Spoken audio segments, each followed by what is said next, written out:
I hadn't been camping in years. It had been a favorite pastime of mine before COVID hit. I would go with my dad and brothers on week-long camping trips when we were all in middle school and high school, though it tapered off when we all went off to college. Mom never came with us. She always said if there wasn't a spa, then she wasn't interested. But we didn't mind. It became a guys-only tradition. I had lost my dad during the pandemic. Not from COVID, but from complications brought on by the cancer he'd been fighting. We hadn't even been able to have a funeral for him. After restrictions were lifted, we did have a memorial service, but it wasn't the same. So, this camping trip would mark my first camping trip since my dad died, and the first one I'd ever had without one of my brothers in tow. Also, the first one I'd be taking with my girlfriend, Leah. "Are you doing okay back there?" I asked, looking backward at Leah trailing behind me. "Why are we doing this again?" She huffed. Her eyes narrowed at me as she tried to catch her breath. "Because nature is good for the soul. We're communing with Mother Earth," I teased, spreading my arms wide and gesturing to the trees around us. Leah rolled her eyes. "Oh yeah, Gabe, I feel like a real forest nymph." She snapped back at me. I laughed and waited for her to catch up to me. The trail was not hard, but it was long. And Leah, though she was in pretty good shape, did all her exercises in the house or well-conditioned gyms. She wasn't used to doing all this in the wild. She finally caught up and looked up at me. "Why did I let you talk me into this? You know, I hate the outdoors. Now that I think about it, this is all my fault for dating an outdoorsy guy." She huffed at me. "I thought you liked me because I was charming and good-looking," I said with a smirk. "Oh, and when did I say you were good-looking?" She teased back, before setting off down the trail.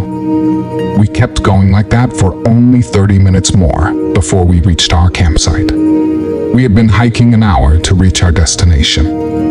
I still felt great and almost suggested setting up our stuff, then hiking some more before I got a good look at Leah. She looked red and sunburnt, and she had that furrow to her brow that she only got when she was upset about something, but didn't feel like talking about it yet. I walked over to her and helped get the pack off her back. "How about I set up the tent, and you rest for a bit in the shade? You've walked a lot today, plus with carrying all that extra weight on your back," I said, hoping to placate any bad mood she might be in. She smiled at me and sighed, a genuine look of relief on her face. "God, yes, thank you. I thought I was in good shape, but that hike totally wiped me out." "I'm glad we're only staying one night," she said as she handed me her pack and went to sit down under the shade of the nearest tree. I busied myself setting up everything. Honestly, it was faster if I did it all myself. I wanted Leah to have a good experience camping with me. If she ended up liking it, we could make this a regular thing. I could make an outdoorsy girl out of her yet. "Did you know there's no signal out here?" Leah said from somewhere behind me. I hadn't heard her approach, so I jumped a little and dropped the tarp I'd been holding. "Did you know there was no signal when you brought us out here?" Leah asked again, her voice stern. "Well, yeah. I mean, we're in the middle of the woods. There was a good chance we wouldn't have signal. Or any place to charge them, for that matter," I said, trying to sound logical. She narrowed her eyes at me and waved her phone in front of my face. "And what if there's an emergency? Or what if someone else has an emergency? We're stranded out here an hour from our car," she reiterated. "I'm sorry. Look, it'll be okay. Everyone knows we're camping, and if anything happens, I told my brothers our location. So if the worst happens, a park ranger would be able to come check on us," I said calmly, holding up my hand in supplication. She glared at me for a second more, and then turned around in a huff, going back to sit under her tree. I went back to fixing up the tent. Honestly, That was my bad. I had known for certain there'd be no reception out here, but there was always a possibility. In the future, I'll buy a satellite phone so we can always call out if there's an emergency. Would that be okay? I called back to her. That's great, but that doesn't help us now, she said, her voice raising a few octaves with every word. Inwardly, I cringed. I knew I shouldn't get angry, and I wasn't. I just wasn't as prepared as I should have been. But if tonight went well, then she'd forget all about the cell phone reception not working. I set up the tent and set out our sleeping bags in the space, spruced it up as best I could. I glanced at Leah, and she was still sat under the tree, hand in phone and looking off into the distance. Not a good sign. I got the fire pit ready too. Other people had camped here, so there was already a fire pit made. Some rocks had been moved, but I got them back in place and stood up, dusting off my hands. I'm going to go gather some firewood, okay? Just stay here by the tent, and I won't be long, I said, trying to sound enthusiastic. She glared at me and rolled her eyes. If you need me, call me, she snapped. I laughed a little, not meaning to, and she gave me another glare before looking off into the distance again. I walked into the woods and felt a weight lift. She was an awesome girl. Really, she was. She just wasn't used to being outside, and it was up to me to make them a good experience for her. Firewood was plentiful, and I walked back into the camp with an armload of wood and smiled at Leah. She was seated on a log by the fire pit and looked up at me. Please tell me you at least packed the marshmallows, she said with a sigh. I did in fact remember the marshmallows, and the chocolate and graham crackers, and a bottle of wine that I had managed to smuggle into my pack without her noticing. If there's one thing that can cheer my girl up, it's wine or chocolate, and it's better when it's both. Please tell me you didn't bring me all the way out here to get me wine drunk, Leah teased later that night. We were seated around the fire pit, and the fire was burning bright while the sun started to set. We had roasted marshmallows and hot dogs. Leah was responsible for drinking almost the entire bottle of wine by herself, because I really didn't like the stuff. Much more of a beer guy. I eyeballed the rapidly draining wine bottle. Are you going to be okay? I don't think I can carry you out if you get hungover. I chided her. She laughed and shoved my arm. You're the one who brought it, and I'm not letting it go to waste. She winked at me, taking another sip. I was worried. We had brought water, but no ibuprofen. Leah could be a pain if she had a hangover. She gulped down the last of the wine from the bottle and sat the empty glass aside. Oh yeah, she was getting a hangover for sure. So, this is a lot of fun. I'm sorry I was kind of a brat earlier about the phones. It really is pretty out here, she said, looking off into the distance at the setting sun. That made me feel relieved. Maybe she was coming around to loving camping, or maybe a whole bottle of wine was making her more agreeable. It's okay. And you're right wondering what we'd do in an emergency. In the future, I'll get a satellite phone, or only camp where we know there's service, I said, moving closer and putting my arm around her. It was getting colder by the minute, as the sun slowly sank away, but it gave us a good reason to cuddle. Maybe we can camp somewhere closer to the car too. Less time spent hauling things through the forest like pack animals, she said, leaning into my chest. But where's the fun in that? I teased, and she looked up at me and swatted my arm. We stayed by the fire, watching the sun finally set beyond the horizon. It was beautiful, watching the sky turn such vibrant shades of red and indigo. Maybe I should take up photography. What's that? Leah blurted, grabbing my upper arm. What? The sunset? I asked, confused. No, not the sunset. I've seen sunsets. That heard a noise out there in the woods. She looked at me wide-eyed. I fought the urge to roll my eyes. Instead, I smiled and pulled her closer. I hoped it would reassure her. It's the woods. I don't know if you know this, but there are lots of nocturnal animals that live in the woods. As soon as the sun sets, it becomes their playground. They're out hunting and foraging for food. I gestured to the forest around us. In the firelight, I saw Leah narrow her eyes, and I knew she was thinking about saying something snide. I know there are animals in the woods, but I heard something big moving around. From behind us, she hissed, turning and looking behind us. I turned too, and I saw nothing. It was too dark now to see anything beyond the light from our fire. I sat still and strained my ears, but I heard nothing beyond the gentle thrum of some nighttime insects, the cracking of the fire, and the wind in the trees. I'm sure it's nothing, or at least nothing big. Maybe a raccoon or a possum smelled what was left of our dinner and came looking for some leftovers. I tried to reassure her. Are you sure? Are there bears in these woods? Coyotes? Or wolves? She looked at me wide-eyed.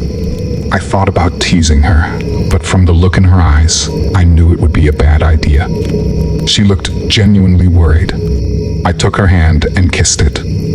Look, Michigan does have a black bear population, but they've not been sighted around this area. We'll put the food up and be as safe as possible. If there are bears out there, they're probably terrified of us, I said, pulling her into a hug. She didn't look convinced. Leah kept glancing back behind us and scanning the surrounding woods. I wouldn't have come camping if I knew there was a chance for bears to be around, she whispered. I couldn't resist the chance to tease her a little. I looked at her all solemn and serious. You know, it could be the dogman, I said softly, making her lean in closer so she could hear me. Her eyes went wide, and she gripped my forearm. And what the hell is a dogman? Is it some kind of wolf? Her voice had risen a few octaves as she went back to scanning the tree line. It's an old legend around here. It's not a man or a wolf, but a mixture of both. It has the torso of a man, but a wolf's head, and it's been supposedly living here since the late 1800s. I raised my eyebrows and feigned being afraid as I told her the tale of the dogman. Her eyes narrowed at me, and she finally slapped my arm. It stung a little. You're being an ass. I'm scared of real-life bears, and you're telling me stupid fairy tales about immortal werewolf dog things. She huffed, crossing her arms. There's nothing to be worried about. I promise. Let's let the fire die down, and then we can go to sleep. Once the sun rises, we'll head back to the car. We won't even bother making breakfast. We'll stop somewhere for brunch. How does that sound? I said, trying to placate and reassure her.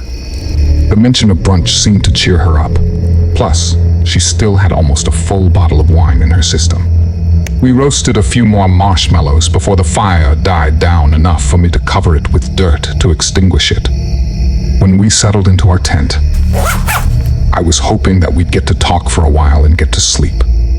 There was nothing to distract us out here. No internet, no phones or TV.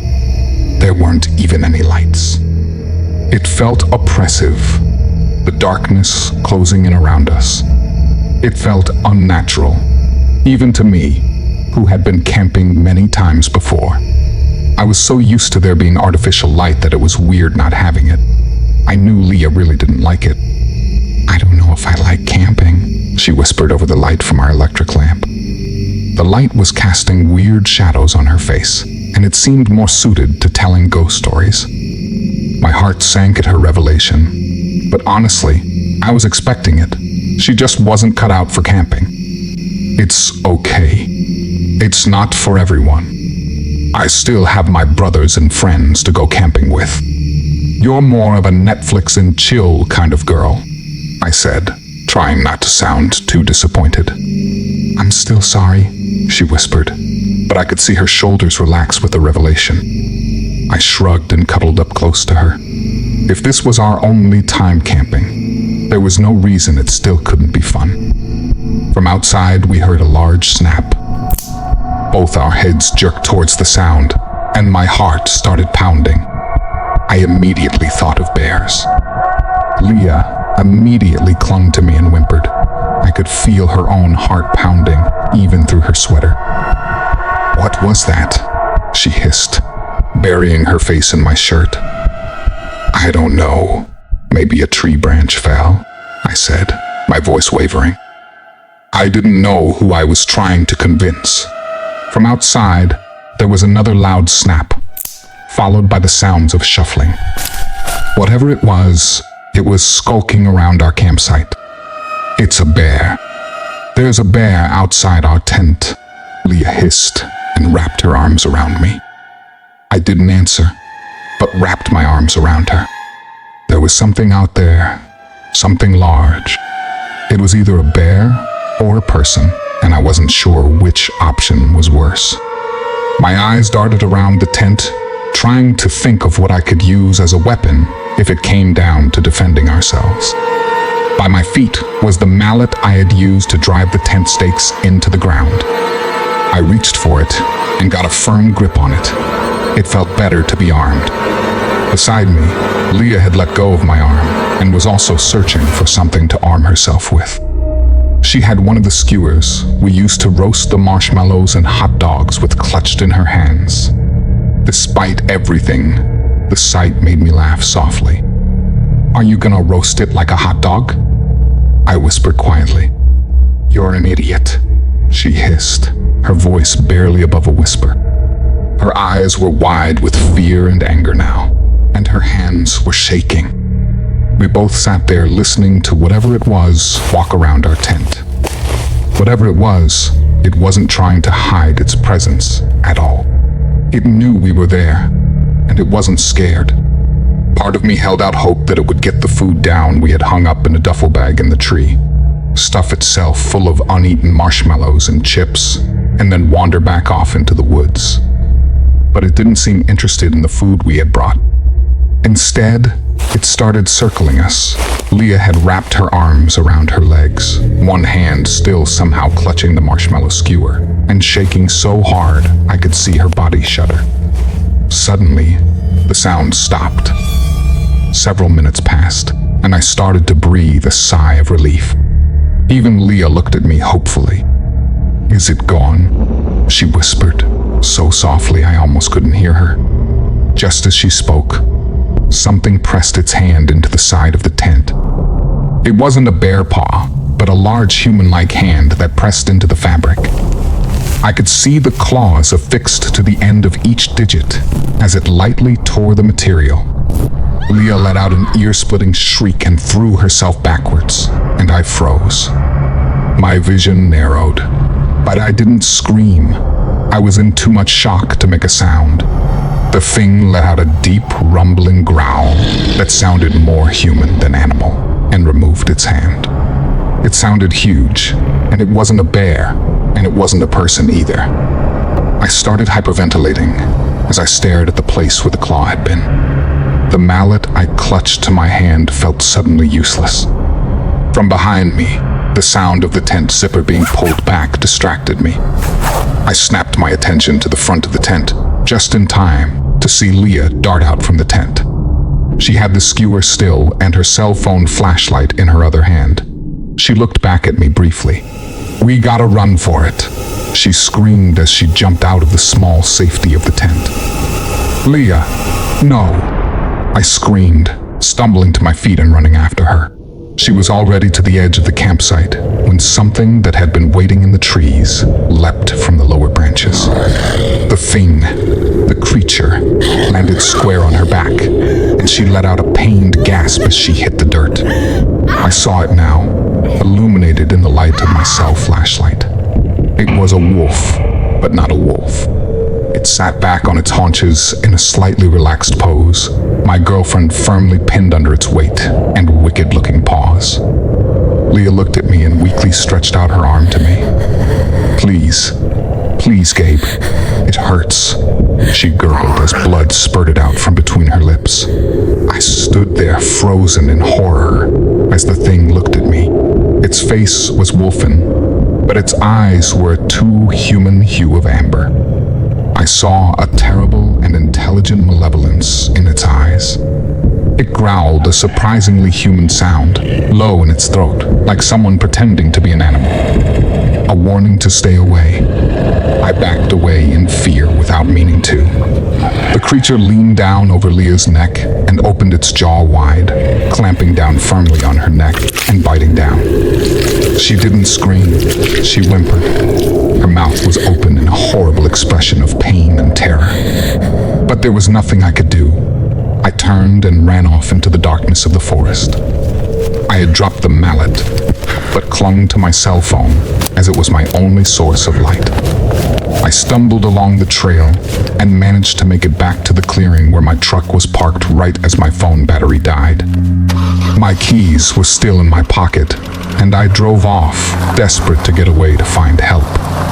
I had to waste precious minutes charging my phone before I was able to call for the police and an ambulance. The park rangers and police found our campsite as quickly as they could. They found a trash site and a lot of blood, but no Leah. No one believed me when I said that she had been attacked by the dogman. They tested my blood for alcohol and drugs. Suspicion had fallen on me that I had done something to Leah and was using the local urban legend to cover up my crime. But they did eventually find Leah, or rather parts of her. From what was left of the body, it was obvious that no human had done that to her. There were parts eaten and bite marks left on the body that could only point to an animal. It was written off as a rare black bear attack. Leah's family didn't buy it though. Not that they believed it was a bear. No, they all thought I had to have done something to her. That I had killed her and left the body for the animals. The harassment from her family got bad enough that I decided to leave the state. I kept telling people about the dogman. I had to warn people to stay away from that area. People camp in that area all the time. People bring their dogs and kids there and camp all night, not knowing about the danger that might be lurking beyond their tent. My mom and brothers forced me into therapy, and it has helped. Sort of. Most times it's okay, as long as I don't mention the dogman. My therapist says I'm intentionally misremembering the bear attack to make it less horrific.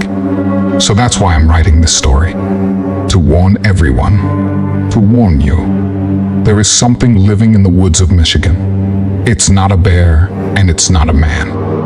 I don't know if I want to know what that unnatural thing truly is. I don't know if it can even be killed.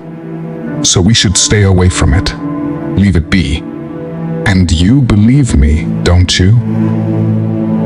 If you enjoyed this video, please don't forget to like and subscribe to Descent into the Unknown for more horror content. If you have any real cryptid encounters, or you're a horror writer wanting to share your stories, please feel free to email me in the description anytime.